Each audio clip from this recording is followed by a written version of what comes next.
Itt vagytok? Zenekar neve Konyha. Lenne olyan hangszer, amit semmiképpen se engednél be a konyhádba? Nem, biztos.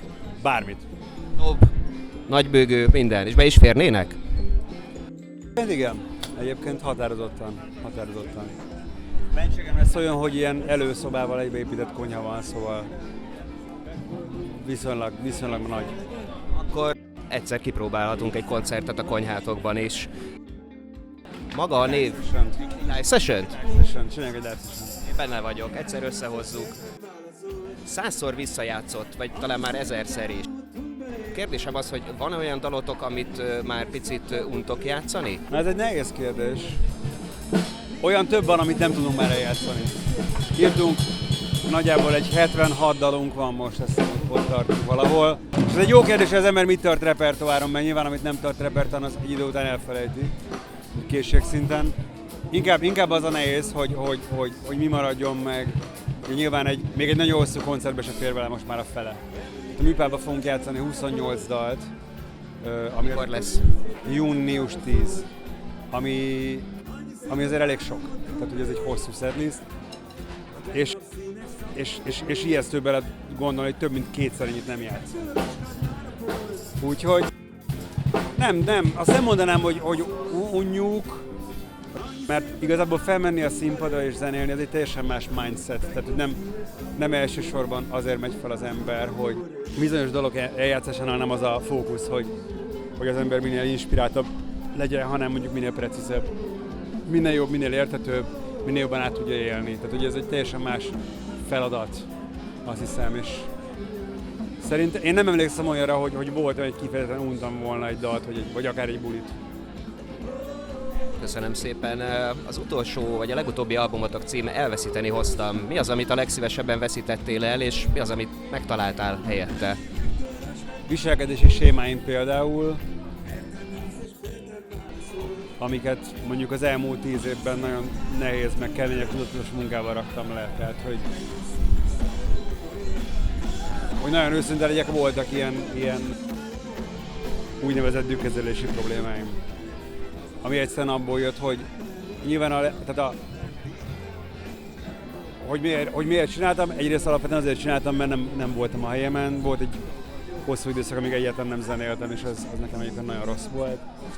De hogy valószínűleg valahol ezt a viselkedést az ember felszedi az úton. Tehát részesüljön bármilyen jó, szülessen bármilyen jó családban, neveljék bármilyen jól, előbb vagy utóbb a rossz dolgokat is sajnos összeszedi. Én ezeket vesztettem el a legszívesebben, de nem a legkönnyebben.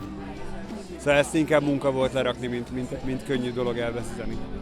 Nagyon köszönöm az őszinte választ. Akkor mondhatni, hogy a zene az segített ezeknek a feldolgozásában, letevésében. Mekkora szerepe volt benne a zenének? A zene az egy kettős dolog ebben az egészben. Egyrészt az írása meg a csinálása az nagyon sok szempontból nagyon-nagyon feltölti az embert. Tehát színpadon lenni is egy nagyon jó dolog érzelmileg. Tehát, hogy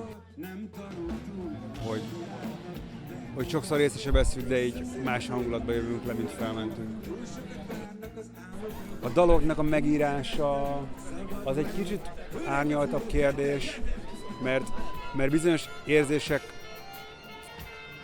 Bereményének van az a nagyon jó mondata, hogyha valamit nem tudsz megoldani az életedben, akkor írj belőle dalt.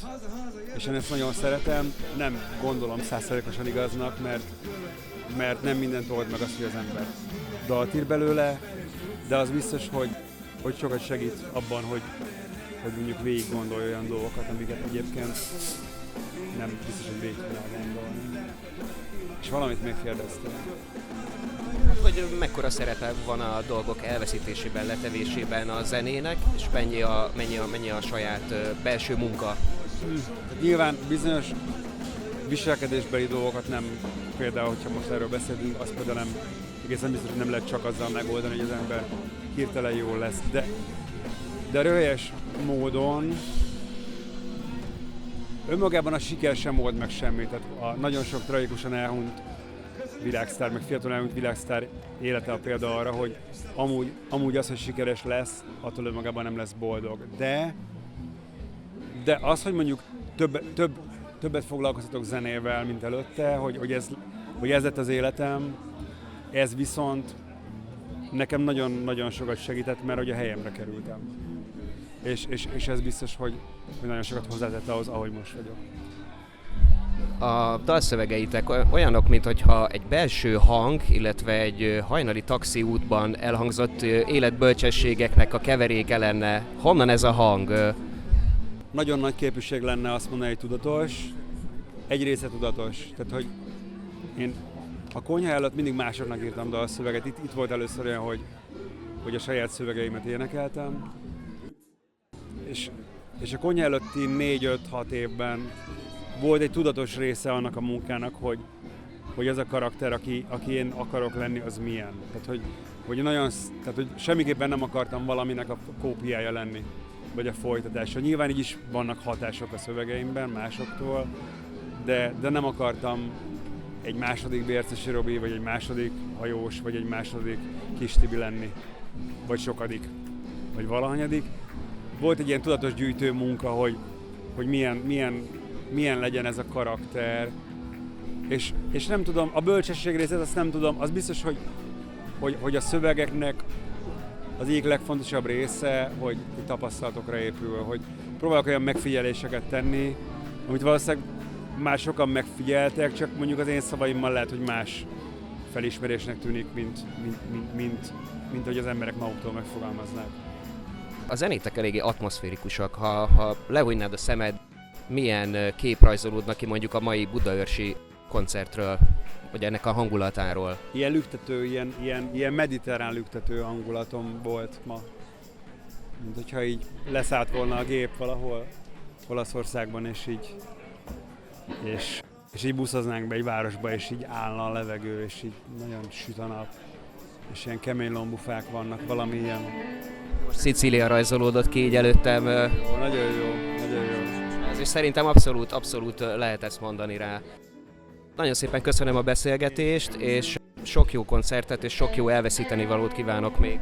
Köszönjük szépen. Köszönöm.